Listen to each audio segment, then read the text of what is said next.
Good afternoon. How open innovation can support the strategy to become a leader in energy transition? So that is the topic of today Mind the Chat.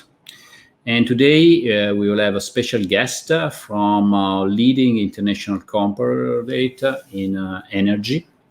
And the company is ENGIE. Just to give you a couple of data points to understand the size of the company we will have the pleasure to discuss and went through their own experience. So ENGIE is a global company headquartered in France, active and operating in gas, renewable energy and services. We're talking about a 60+ billion euro companies with about 170,000 employees. And today we have the pleasure to discuss with the group's director for innovation ecosystem in ENGIE, that is Csilla Kohalmi-Monfils. Hi, Csilla. Hello, how are you? Pretty good, pretty good. So thank you for being with us today and for accepting our invitation to discuss how a company like ENGIE has been working and is continually evolving in working in innovation. So first of all, I think it would be useful just to shortly describe your background and experience. I think you are in ENGIE since a while, so can you just give us a flash of your background? Yes, well, I've been in the energy industry for almost 15 years now, not always with ENGIE since 2011, so almost 9 years. And basically, in ENGIE, I started working in Budapest, Hungary, in our operations there, in the holding responsible for strategic projects, IT, and procurement. And then I moved 5 years to Bangkok, responsible for our region, Asia Pacific's strategy and new business. And that's where I got into closer contact with innovation, because of course, new business, what we meant under that was not business development, but businesses ENGIE doesn't yet have, and new businesses that ENGIE should be looking into for the future. It was during the big transformation of the company, where we had a complete reorganization and change in strategy, moving from being a large energy producer in all means, coal, gas, renewables, to one that is practically without coal at the moment and very much focused on building more renewables. We also moved to much more integrated solutions. So previously we had our energy services business completely separately. Now we managed to link the energy services business with the energy business, and therefore we managed to bring much more sort of as a service and these type of solutions. So it was a big change for the company, and during that time I was responsible for our strategy and for new business in Asia Pacific, which is of course a very exciting region with very differing types of countries, like Singapore, very hot in innovation but very advanced, and Myanmar still at 30% electrification and therefore needing more energy access types of projects, which of course is very new business for ENGIE. And so I moved into my current role, being responsible for ENGIE's innovation ecosystems about a year ago, and in Paris, looking out for the world of innovation of ENGIE around the globe. So now you are, again, just to explaining our audience the structure of ENGIE regarding innovation. If I got it right, there is a sort of innovation holding platform that is called ENGIE Fab.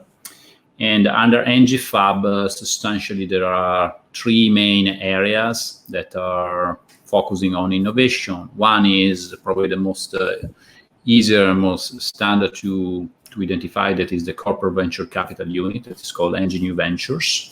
Then there is a platform, the platform that you lead, that is ENGIE Innovation. That is a platform that substantially create the connection, identify the challenges from the various business units. So you are the super connector inside the company with the external ecosystem and internally with the business unit. And then there is ENGIE New Business, that is something in between an internal accelerator or venture builder. Again, this is there is a big topic of discussion that, by the way, we are being addressing with many other industry leaders in terms of how this concept of accelerators are evolving into venture builder startup studio.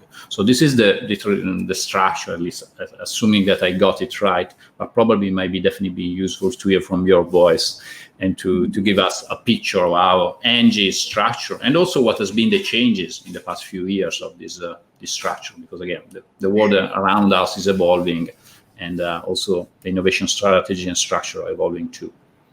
Yeah. Well, yes. I mean, it's been quite a ride for this team, but more or less in the same terms. It was set up in 2014, which at the time was called Engie New Business and Innovation. And that's when we started our venture capital fund. And there was an incubator, and then there was the innovation ecosystem, which is at the time was managing mostly the innovation trophies. The innovation trophies are not new, by the way. This is our 35th edition in 2020. So it's something that's been around for a while, but it got a major revamp as well about 5 years ago. And that's when this new team was set up to try to figure out what is open innovation. I think in that we were, quite early on, and trying to put in the blocks of open innovation in this team. So that's what you see now as ENGIE Fab. At the time, like I said, it was called something different. It went through a couple of changes as well in the meantime. The New Ventures is New Ventures, so that just is a fund, and they have invested into 26 companies so far. So they've done their fair share of scouting and investments into startups over the years. ENGIE Fab was a construct which, in the meantime, was in the beginning was trying to create unicorns. And set up on certain axis some projects with consultants in terms of what can be the future unicorns for ENGIE. And some of those are being retained in terms of the venture building, but of course not all of them have survived. And with another change, we are now ENGIE Fab 2.0, but contained in these three teams. These three teams sit here on the same office floor in Paris, but it's not to say that it's the only innovators. So we also have ENGIE factories, which are similar sort of venture building and accelerators in other geographies. So we have an ENGIE factory in Singapore, which when I was there, my team set that one up. So it's quite recent. There's another one that's been set up earlier in Santiago, and then also in Mexico. So they focused on Latin America, and currently there's one set up in BU Africa. And soon maybe also in China. Because of the COVID situation, it's a little bit delayed these things. And then there's other BUs who organize themselves in different means. So ENGIE is a very decentralized company. We have 25 BUs, and therefore they really have a lot of autonomy in terms of how they want to organize business, but also innovation. So our role here in ENGIE Innovation Ecosystem is exactly to have a direct contact with all of these different structures, whether it's organized in a venture builder format or something else, is to understand what's happening in which BU, what are their key innovation topics, what they're working on, and really to have what I say we do. We keep the pulse to understand what's happening. We also do that through not just our network of innovators, but also through the innovation trophies. So the innovation trophies, we have more than 500 innovation trophy files that come through every year. So that gives us a very good idea of what's happening in which BU, what kind of topics they're working on. And then once we do that, we keep the pulse, then we connect the dots. So we see that at this level is the first time that we see that, wait a minute, there's BU X and Y who are working on similar subjects, and maybe we should put them together and they should exchange some experiences and maybe work on some bigger project rather than every one of them on more fragmented projects. So this is where we connect the dots internally, but also externally. So we have a platform on which we already have the last 10 years of innovation trophy files, so that's 7,000 plus at the moment. We also meet a lot of startups through events, through calls for projects, which we also do through the platform. So that's, again, something we do with the BUs that have specific needs for specific solutions. We launch a call for project, and therefore we get a lot of startup solutions through. And so all of those are in our database, and startups can also just put ad hoc solutions that they think are within our areas of interest as well. on our platform. And so we have over 3,000 startup solutions also that have been which are on our platform and can be searched by all of our employees around the globe for whatever they're looking for. So substantially, again, you have a team of 8 people, if I got it right. And so you are, on the one hand, you gather the challenges, the needs from the business units in a certain way, and you keep continuous relationship with them, also understanding which kind of solution that you have spotted might be useful for them. You were mentioning in our prior conversation that you have people inside each of the business unit that are reporting to the business unit about a sort of innovation pin on their jacket. So you are in contact with them, they act as your sensor antennas inside the different business unit that you can use. And on the other end, you are the gateway to ENGIE, also from the external ecosystem, through the concept called for project, called for through this code, you substantially you look for internal and external contribution. Yes, exactly. So every startup that deposits a solution, if it's for a call for project, of course, there's a very specific criteria and system, etc., that's in place, which may be different from every call for project, because every call for project we do for a different BU. So so far we've launched 106 of them, so that's quite a lot. But if a startup just deposits their solution ad hoc on our platform, we have about 800 experts that are in our ecosystem who are alerted and who will be giving their opinion on that, and who will be validating that solution. And then it becomes sort of open source for everybody within ENGIE.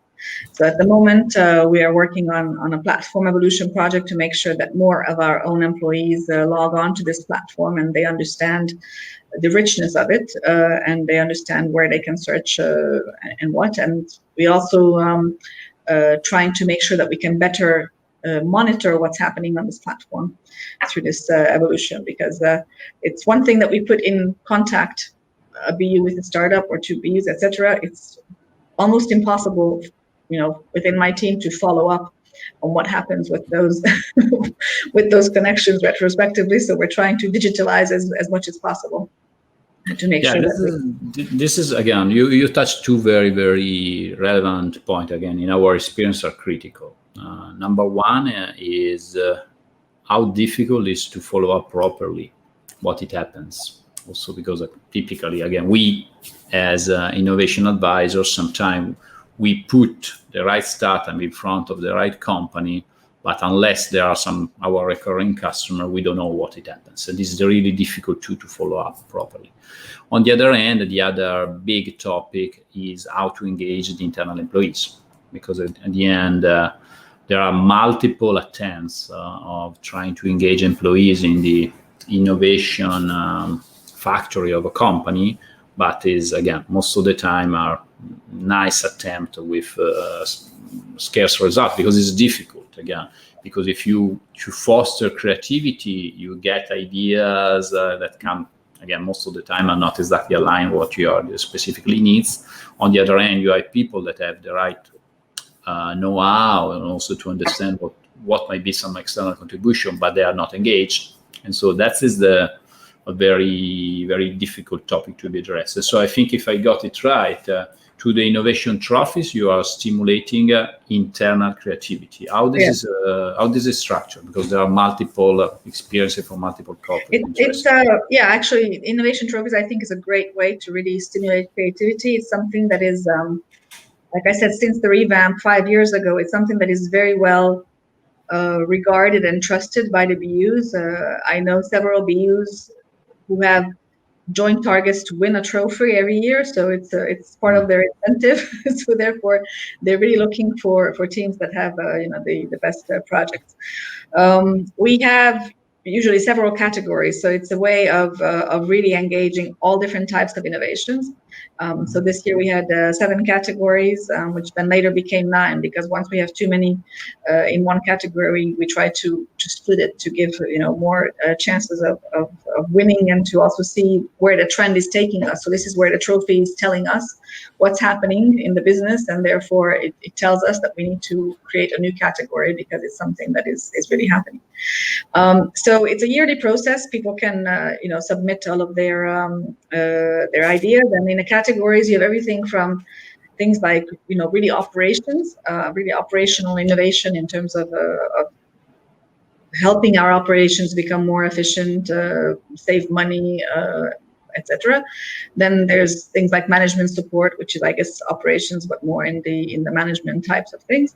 But then we have things like ideas for new business, which are absolutely new created businesses, or business development, which is a little bit more sort of the series, C or D, but the idea for new business would be kind of like a series A, etc. What we also find is that through the years, given that we have this open innovation type of focus, we see more and more of these projects are actually in collaboration with startups, with suppliers, with clients, with territories, etc. So there's more and more of these files which are actually a joint collaboration, and sometimes between BUs. So sometimes you find one that is multi-country, multi-BU, multi-entity, etc. And so these are also are regarded. There's usually a prize for that, for bringing a collaborative project. Because we have so many, this year we had 540 files. Obviously, it's impossible for us to really look at all. We catalog all of them. So we exactly. have the next question: how do you filter them? Because again, the first filter is at BU level. So at the first filter is at BU level. So depending on how many we get, we give them a target of what they need to get. We give them a target that we need, 20%. So you give us your best 20%. So the first filter happens at BU level. But given that we have our network of innovators in the BU, the criteria are, of course, perfectly aligned, and we're here to help them, but we leave it to them. So they organize at the BU level, and usually it's with the whole management team that they organize the first filter, which then they send through, of course, their best files. The second one is we have a selection seminar where we invite people from all the BUs. So there's representatives from all the BUs in the selection seminar. We're usually about 50 people. And we have a very in-depth discussion about each and every file and the merits of it with regards to the criteria and with regards to ENGIE's business, etc. So it's usually a 2-day full seminar to look through. This year it was about 165, 167. In different work groups, but it means that everybody is looking at their own projects as well as other projects. And I think it's become a really, really good system that there's nobody defending their own projects anymore. It's really something very very objective in terms of what that project brings, and comparing two projects that are similar, etc. So that's the second. So in these 2 days, you screen the 120 projects, 20%. Yes, 20% of the 500 original files into how many? Into 50. 50. So, okay. 50. So then we get down to 10%, and then the 50 go to the grand jury, and the grand jury is basically ENGIE's COMEX members, so it's really high level. We also have external jury members, and so the grand jury is usually a 1-day, full day, but in between the selection and the grand jury, these 50 projects, they get support in coaching in terms of pitching their project. Because the grand jury, given that it's in front of the COMEX, it has to be really good quality, and they have to deliver it in really succinct way. So they have to deliver, a 3-minute pitch plus 2 minutes for Q&A. It's 5 minutes per project, and the message has to come across. So they get full coaching sessions, all 50 of them, between the selection seminar and the grand jury. So basically the pitches that the grand jury see are not just good projects, but they're also very good presentation of those projects. And then the grand jury chooses, a winner in each category. So it goes by categories. We listen to all the categories at once, and then in each category we choose the winners. And then there's usually some special prizes as well. This year we've also started to make it, given that a lot of the the participants are already external. We have also started giving external prizes. So this year we will have a special prize from Solar Impulse. Will be handing their prize on what they think is the best project for Solar Impulse types of. We wanted to do more, but this year with COVID, it was a bit.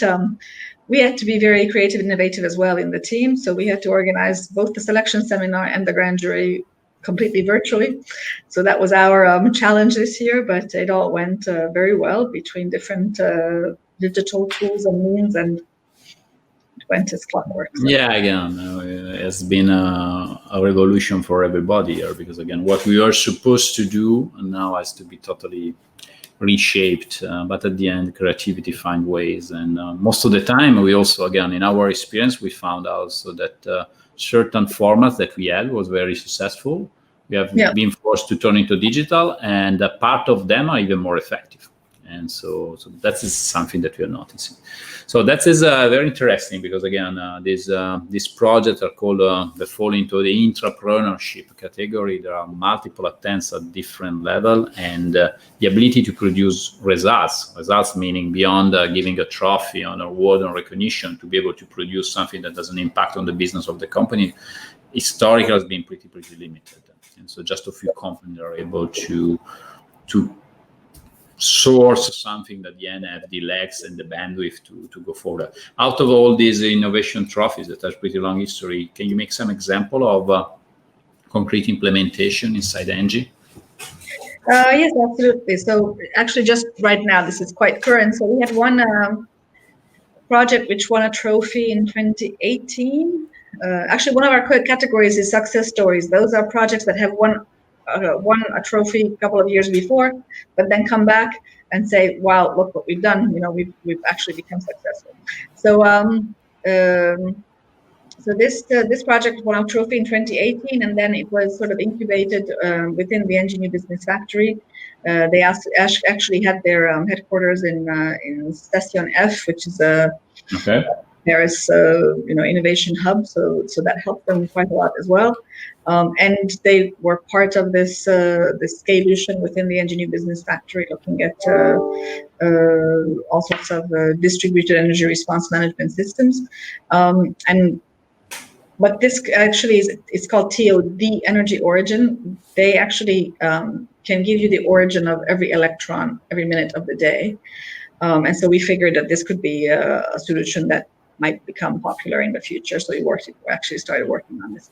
Since then, in these last 2 years, they've actually developed a couple of products, and they found that actually not only electrons are interesting for companies to pinpoint where it's coming from. So there's not just a green certificate on paper, but that my electron is actually coming from a green source, and we can certify where it's coming from.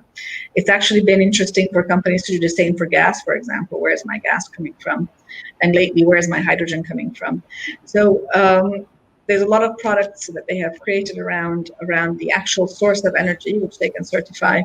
And so now their products are ready. The incubation or the acceleration, let's say, is ready, and they're being taken back by one of the BUs, which is Global Energy Management, so that they can actually offer this to our clients apart from their whole portfolio of trading products that they do. You mentioned Engie New Business Factory, that is, again, internal accelerator, internal venture builder. Can you explain a bit more how the New Business Factory works? Because again, the venture building is a model that today many corporates trying to replicate. I think we will have a prior discussion with BP Launchpad. That probably is one of the currently most advanced, interesting experiment in the venture building area. Can you explain a bit the ENGIE's approach to venture building? Yes, like I said, we have several structures, so they don't all have the same approach. But yes. And that's actually quite interesting, I guess, in the history of it. So the first Engie factory was set up in Santiago, in Chile. And at the time, a couple of years ago, the idea was that innovation needs not to be limited by business as usual, and therefore they set up their hub outside of the Engie offices, in a creative space, and they had full liberty within a certain budget to invest into whatever they felt was interesting.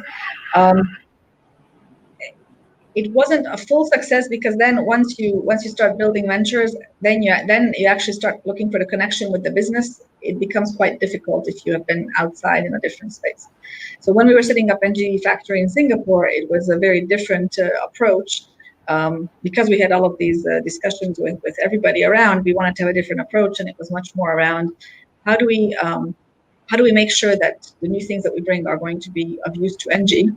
And so it was much more around sitting down first with Engie entities, having workshops with them, full-day workshops or two-day workshops, trying to figure out where the pain points are, where the new trends are that their customers are looking for, where are they not, meeting their needs.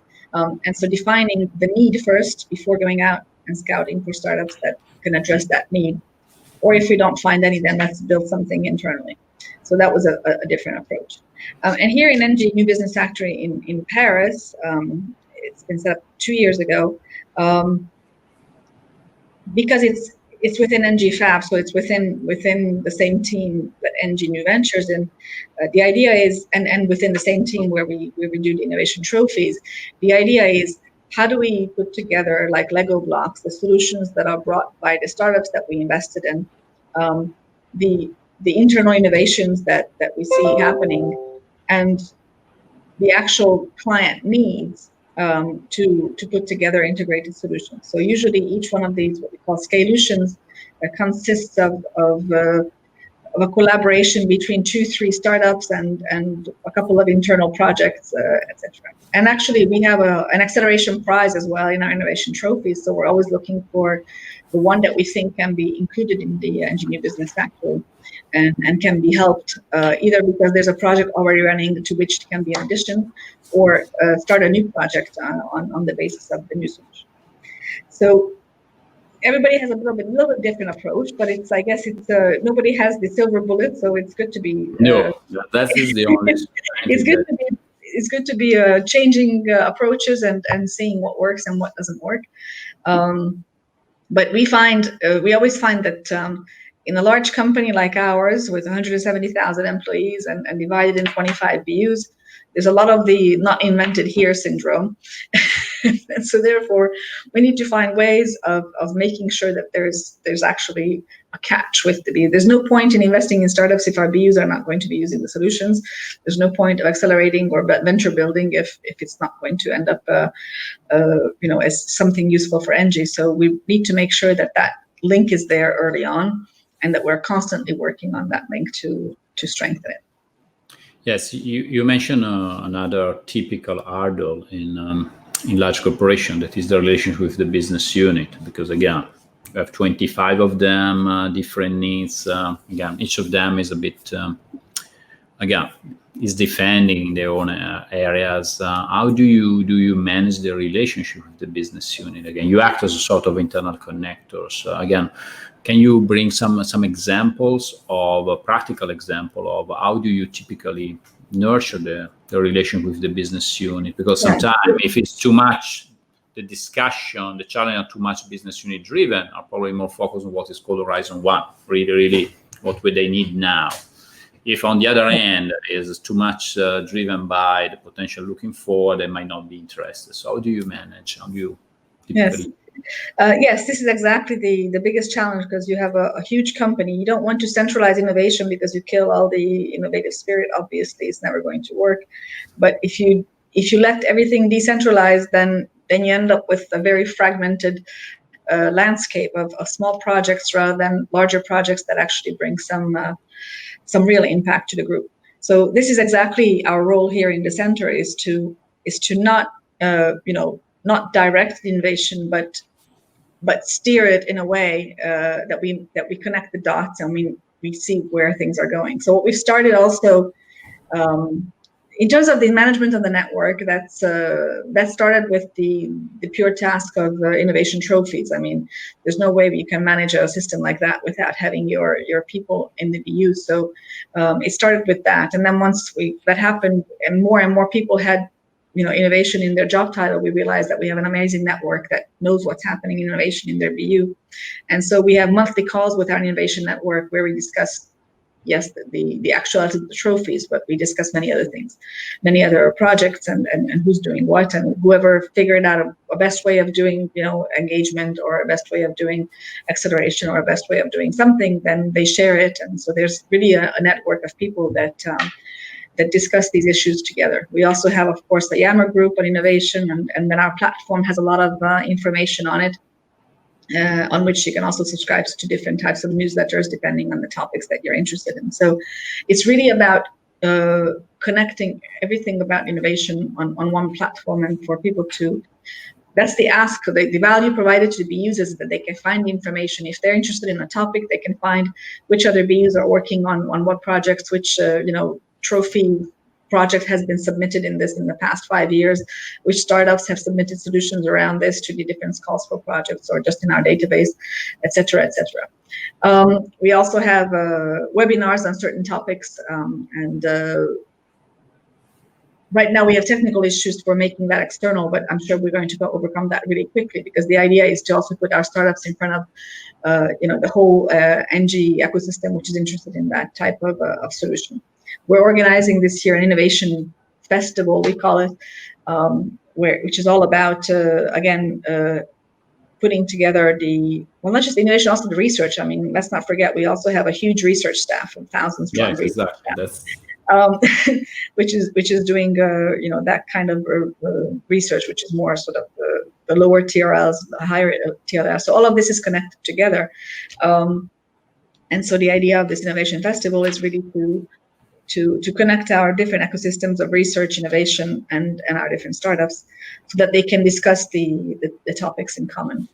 And last but not least, what we've also started this year is in order to be able to oversee and monitor all of this, because of course 5 years ago this was set up without specific knowledge of what KPIs we should have or whatnot.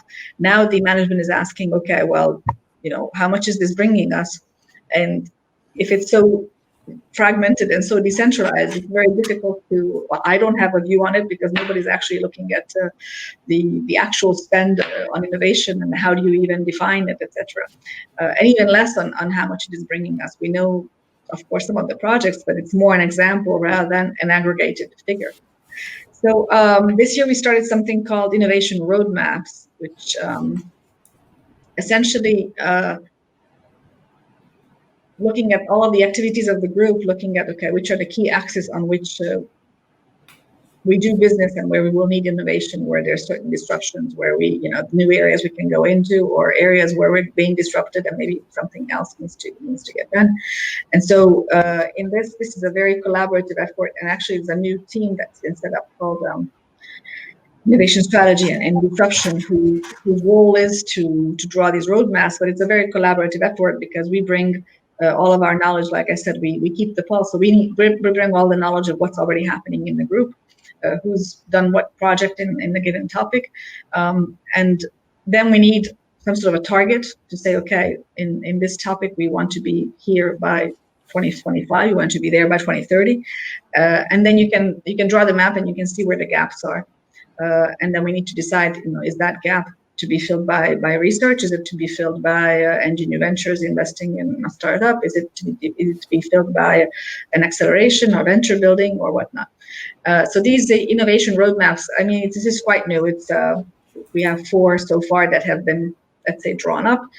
They still need some validation by the COMEX, which has also been something difficult this year to be talking about this topic in the midst of all of this. And as you may know, we're without a CEO for a moment now. But so once these roadmaps get validated by the COMEX, the idea is to have that discussion with the BUs. In general terms, not innovation, but in general terms, we have something called, it was called executive leadership sessions. I think they've been renamed something else now, but it's a discussion between the COMEX and the BU management team once a year in terms of looking at their strategy and their business and etc.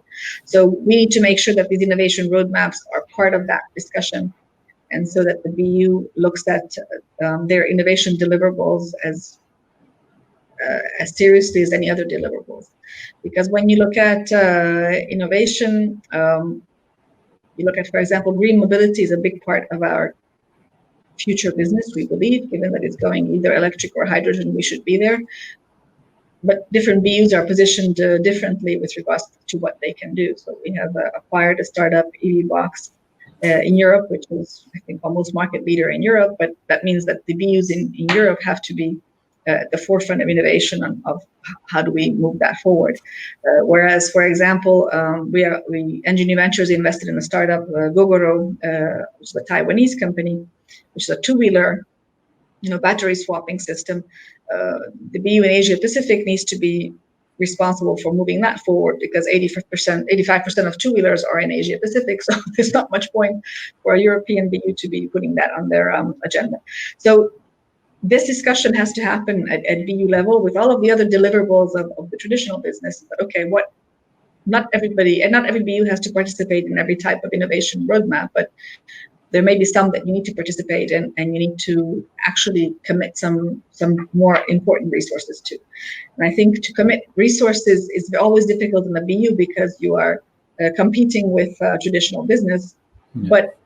But if it's an ask, then there's a budget that comes. If we understand that to get there by 2025, it's not going to happen with tiny projects, we're going to need to commit more resources, and that's a discussion with the BU. Then there's a chance that there may be more important resources committed to certain projects.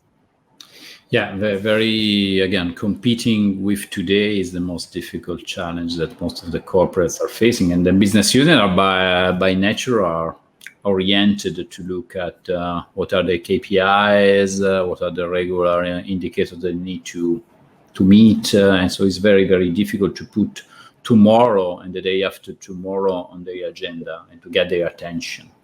And that is the one of the questions that I asked you before is how do you bring them into the equation? Because on the one hand, if you overexpose with multiple things, at the end you lose their already limited attention.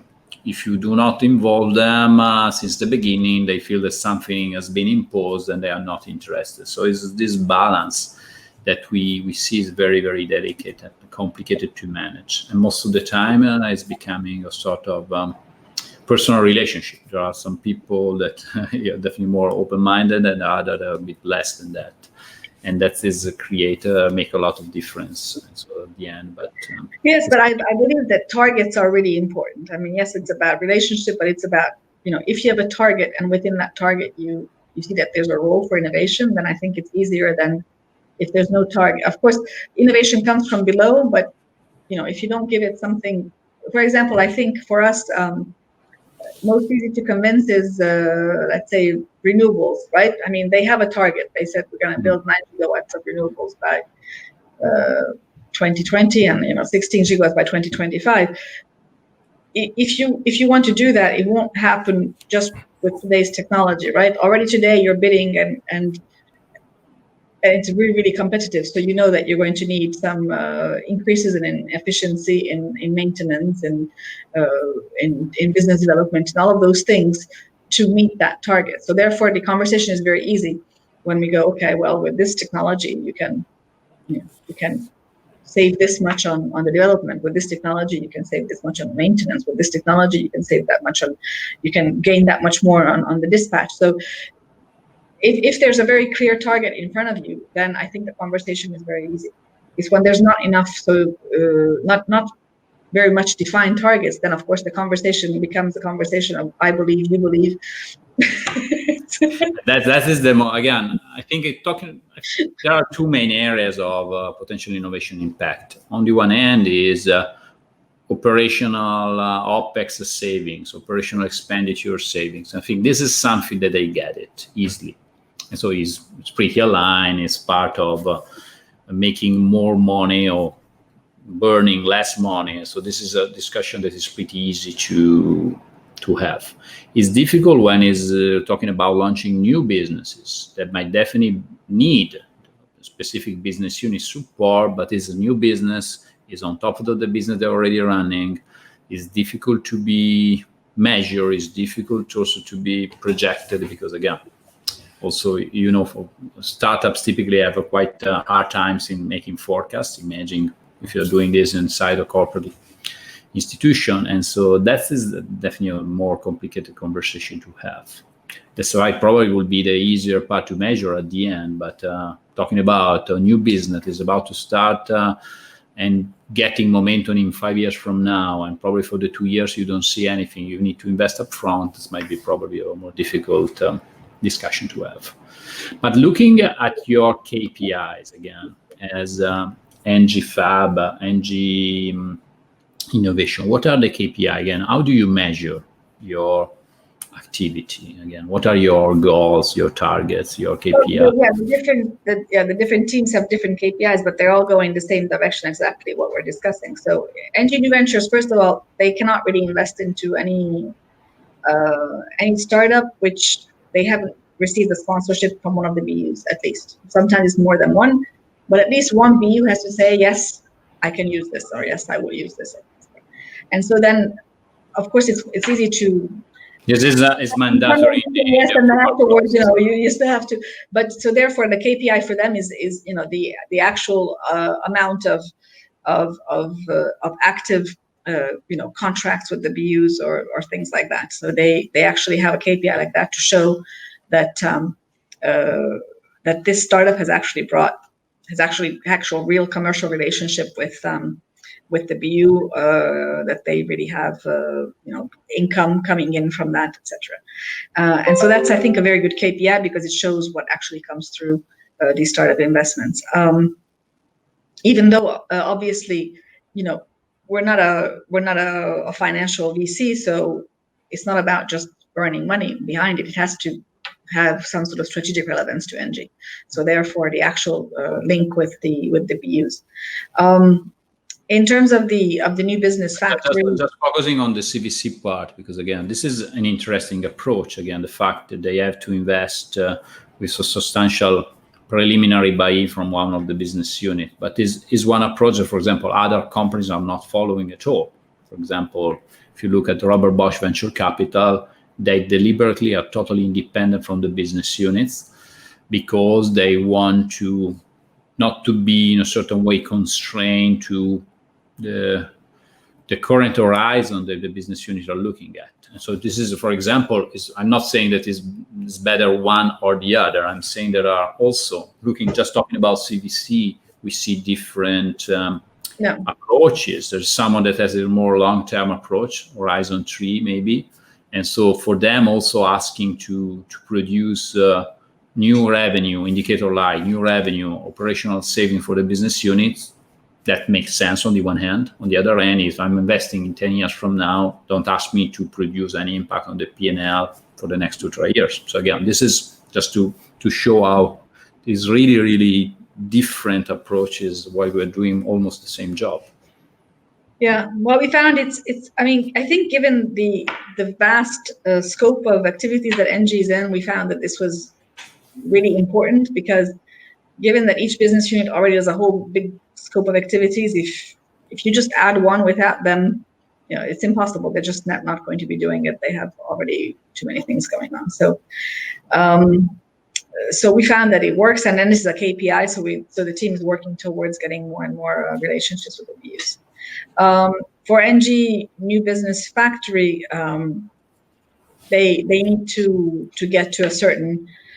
I mean, they're the ask is that they're going to be providing sort of a revenue of 50 to 100 million euros within 5 years. So obviously, if you see in the beginning that it's never going to get there, then you stop loss and then you go on to the next project. So it's in that sense that they're looking at the maturity of the venture building project, and then that's their key KPIs. Okay, where are we with this? Have we validated, this? Have we validated that? Have we validated that? And then moving forward. And for my team, the key KPI is really that, and that's what I'm trying to capture better through our platform is how many of these contacts have we managed to form? How do we actually put people in contact with the right people so that there's actually some collaboration happening from that? And how many of the ENGIE innovation trophy projects we managed to support in a way that is relevant for them. So we have, after the last 2 years, we've had, after the trophies, a survey to the participants asking them, what they need help with. And so we are in the process of sort of delivering certain programs that sometimes obvious for a startup, not so obvious for an internal startup. How do you actually build, how do you test your market? How do you do this, et cetera, et cetera. So sometimes it's real simple entrepreneurial skills that they need. Sometimes not, because in the different categories, there's different things. So sometimes what they need is they already have a commercial product, which is already very successful in one geography, but how do they get introduced to other BUs for whom it could also be a relevant solution, etc. So it depends what they need, but so that's another of my KPIs, how many of these trophy teams can I help to get to the next stage of their development. And overall, in terms of engagement around innovation, obviously that's my key KPI, so that I can measure with the number of trophy files that come through, but also with the number of visits on my platform and number of engagements happening. So for that, I need to make sure that the platform is very user friendly and it brings what people need, and I can measure the engagement on that. We also have engagement, so we are also on social media, Twitter and LinkedIn, so we also measure that. That's more the engagement of the external ecosystem, but that's quite important for us as well. Looking at lessons learned, again, from the past few years working on the intersection of so many things. Again, you are pretty good in a good observatory to see. And so if I have to ask you the 3 things that you have done that you believe are going the right directions, and 3 things that are not going nowhere. Again, you started with a lot of expectation. At the end, you find it out that was not good. Again, what should mention? Well, the 3 things that we've done and I think are going in the right direction. Like I said, I think our approach with regards to new ventures, having to have a BU sponsor and having a KPI, the actual commercial relationships we use, I think it's going in the right direction. It's showing quite significant impact. I'm not sure it cannot be, of course it can be improved, but I think it's definitely the right direction. Using our innovation ecosystem to get our feelers into the BUs of what's happening, and also to help us with our projects, but really animating this internal ecosystem to understand what's happening and to help us build these innovation roadmaps, I think is also the right direction. And I very much believe in the roadmap. So I think this was something that was greatly missing. It was greatly missing something that holds all of this together. There's just too many projects going on and too few making it into something that actually moves the needle. And I think that's just because of a lack of direction. And so these roadmaps help us draw this direction, but also help us involve the BUs in delivering that direction. And will help us much better in sort of answering those questions, which I cannot answer today. How much are we spending? How much are we bringing? I don't know. But once it's around a structured program, which is not a mandate, but it's a direction, I think that will be quite good. What we failed, I think, so there was the first, the ENGIE Fab 1.0.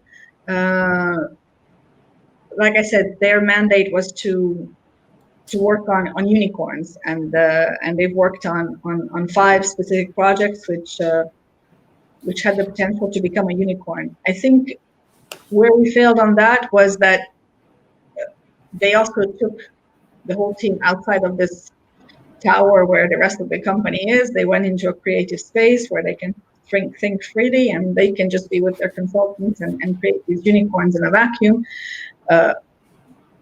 It's very difficult afterwards to knock on the door of the BUs and say, "Look at my unicorn," that's investigation. It's just in a company like ours, it's just a very difficult sell afterwards. So you end up with these beautiful projects on a shelf, which somehow don't take off because you don't have somebody who's standing behind it. So I think that was a failure, and because it was created at the same time, the first Engie factory in Santiago, kind of similar. It wasn't about unicorns, and it was about local startups, etc. But because they did it in their own little space, afterwards the BU was like, well, what am I going to do with that? Like, it's nothing to do with my business. And so very few of those projects actually remained. Having to think of a third one. I mean, I think the jury is still out, but I'm wondering whether we need to do more externally, more excubation versus incubation. Given that, I think when we started, there wasn't so much out in the market. Today, there's so much out in the market. I get solicited, every week of companies who do this and who do this for a living, and therefore they have very expert structures around how do you, build a new venture, how do you, test the market, how do you build a minimal viable product, and I find that, in our internal sort of accelerator, we get people who are interested. So we get people who are motivated to do this for a certain amount of time, but you end up with an HR problem because, if the project doesn't move forward, then what do? They're entrepreneurs, but they're not really in the entrepreneurial spirit that, it's win or lose everything. So it becomes quite a complicated equation. And so, I think we're starting to have this reflection whether it's better to do some things externally rather than internally. And by the way, some BUs do that. So, I'm talking about the central structure, but in some BUs, they don't have an internal incubator. They have an external company who does the venture building for them, and they do it sort of outsourced. So I think these are some of the experiences we need to check and learn from each other. And again, talking about the venture builder, this is a model that we are assessing from multiple corporates. I don't know honestly which is the recipe that should be followed, because again, most of the initiative that just started that looks promising are just started, and so the jury is still out for all of them. The ingredients that I see that support some possibility to be successful are substantially, if you want to have a good venture builder, you need to properly staff it. So it requires a full team. Again, talking about a BP Launchpad, we're talking about 25 to 30 people. Just doing that. Secondly, the profile of the people should be a mix. Some part of the people that are insiders, because again, if you have to involve the business unit, you need really people that know the company and know the corridors and walk the corridors. On the other hand, you need also to have some fresh blood coming from outside. And so, for example, of BP Launcher, some people are being recruited by Shazam, by PayPal, by other external companies. So bringing some entrepreneurial spirit. So entrepreneurial spirit combined with a strong knowledge of the company, they can give to the project, maybe internal or external, the right support and the right skills to be moved forward, because at the end you need to produce something that, as you said, should have a substantial impact. If you at the end you produce something that provides 2 million in revenue, you failed. You need to produce something that has the ability to be a unicorn, but it's not easy to get there. And so this is the two. Again, if I have to sum up or anything that I'm seeing from different attempts, this is probably the recommendation.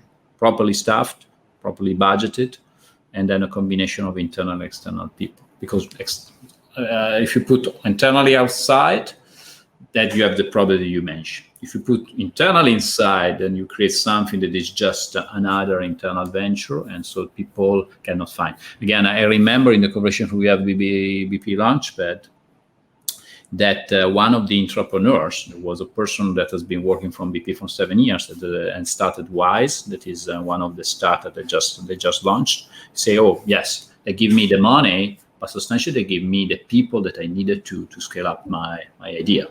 And so that has been the real combination. Perfect. Just going back to the venture builder, before completing our conversation, I think there is a very, very interesting story that I wanted to tell. It's the story of DERMS that has been originated inside New Business Factory, Engie New Business Factory. Can you just wrap it up? Because I think that is an interesting outcome of the work that you've done. Yes, yeah. So this is one of the projects in Engie New Business Factory. DERM stands for Distributed Energy Response Management System. So it's a lot of different technologies, but based on the fact that energy generation and distribution and usage will be distributed, and therefore, how can we provide new solutions around that whole conundrum with various technologies. So like I said, in Engie New Business Factory, usually there are several startups that participate. So in this one, there's EPS, which is an Italian startup we bought, which is an expert in storage and storage energy management systems. I know them, yes. Yeah. Then there's Kiwi Power, who also does certain solutions around this. Then there's Connected Energy, who reuses old car batteries. And then there's TO, the Energy Origin, et cetera, et cetera. So we have a team who's looking at, and they actually, what they did is they identified 7 different types of solutions or verticals, which need a combination of these different technologies. And went with those to the BUs and said, okay, we need to build something on this. And out of the 7, I think there's 5 that are already, in development. Some commercial development, some pre-development, but where they have identified actual projects. So one of the projects that's already live, so it's already commercial, is using old car batteries to build a battery for an industrial plant, which can then use that as backup, but also as an ancillary service sort of thing, so that it can decrease its its peak load, and so it serves them well. So that was one of the projects. There's another project which is for fluvial transport, which is putting batteries onto boats that are doing transport in Holland. In Holland, I think more than 50% of internal transport actually happens on the rivers, not on the roads. So, and these are all using diesel engines. So you're basically replacing the diesel engine with a battery pack to drive the boat, because they have some very strict targets to completely greening their transport system. And those same batteries, while they're on port, so the boat just loads them on as any other kind. It's in the same type of container as the boat carries the containers. And while they're in port, they can also provide some ancillary services to the nearby area. So this is a project in collaboration with the Port of Rotterdam, with ING, with Heineken, who is the one who's going to be transporting its beer in a very green way, and with Wärtsilä. And there's some other projects in the same, but the idea there is really to deliver on these 7 verticals that have been identified as solutions. And apart from the startups that I mentioned, there's also an internal Engie entrepreneur or project that came through the trophies, which was the big battery box, which basically providing a battery box for music festivals and things like that, instead of a generator, providing them a battery box. So it's a green, and the battery is being filled by our green means. I mean, that's the whole point, is that we take our renewable generation and we fill these batteries. So it's the same battery box which is now being used on the boat. So it's a way of putting together different Lego blocks and creating some solutions that could be of interest. Cool. Congratulations. At the end, origination can come from everywhere. Could be internal, could be external, could be a combination of both. This is one of the data point that I take from you. What really at the end matters is the execution. At the end, if you're not able to execute and produce material results at the end is just a good intention. But that's what we are all about it, to try to turn into execution as much as possible, because again, innovation is beautiful, but when you start producing results, it's definitely more useful. So Csilla, thank you very much for your time and for Thank you. helping us explore ENGIE and ENGIE Fab, and let's stay in touch. Thank you. Thank you. Bye-bye.